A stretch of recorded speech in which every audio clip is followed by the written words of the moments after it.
We're going to do an incline lateral raise for your shoulder. So the reason that we're doing the incline lateral raise is that it takes a little bit of gravity out of play so that you're not going to use as much of that upper trap and levator scap.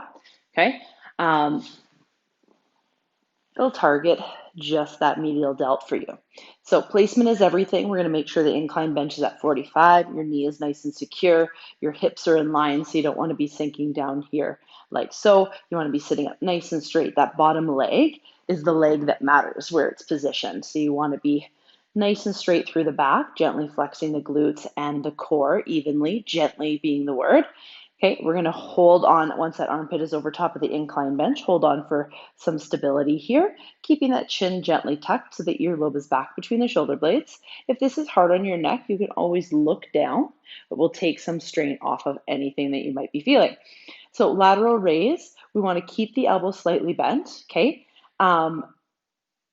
Or more bent if you need it to be less resistant. So without changing the actual weight that you're lifting, you can make it easier by just bending the elbow at a more of a 90, okay? But I'm gonna go to a straight arm raise. I use quotation marks because I'm gonna turn my thumb up to make my wrist nice and strong so that I don't have the slack in my wrist, okay, nice and strong, and I have a slight bend in my elbow.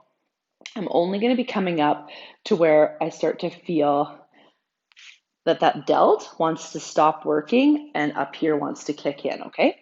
So we're gonna come breathing it on the way up, tucking that chin. Every time I breathe out and lift up to that 90 degrees, okay, I'm going to exhale, pulling the core in gently and pushing that breath out. Inhaling, allowing the breath to come all the way into the belly button. Exhaling, lifting up. 10 to 12 repetitions here. If you can do more than 10 to 12, we want to increase the weight. If you can't get to 10 or 12, maybe think about bending that elbow at 90 degrees so that you can do a few more repetitions to get to that end goal to increase that overall strength at 10 to 12 repetitions. So you should be feeling it kick in right in that medial delt. You'll feel that triangle. That's where we want it. We're going to flip to the other side so you can just see how straight the back is. Coming up, armpit over top, holding on. Top leg is in line, flexing gently through the glutes, pulling that core in.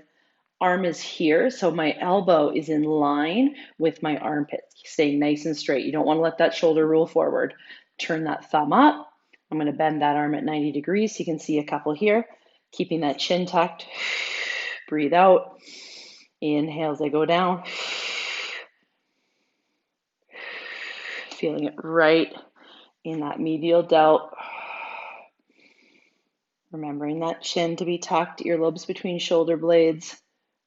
If that feels too easy, then I can extend my arm further without locking at the elbow. Gently flexing through the glutes. Feel that medial delt kick in. 10 to 12 repetitions. Again, if you can do more than 12 after the first set, maybe increase the resistance, but see how you feel. You might just need to give it that second set. Definitely, if you can do way more than 12 after that second set, we should be increasing that weight that you're lifting, but we want to really try and target that one area without the back of the neck and the shoulders kicking in. If you could see how that wasn't kicking in, so we don't want this to happen. Right? That's why we're doing it on the bench, to take away that lifting factor of that levator and trap.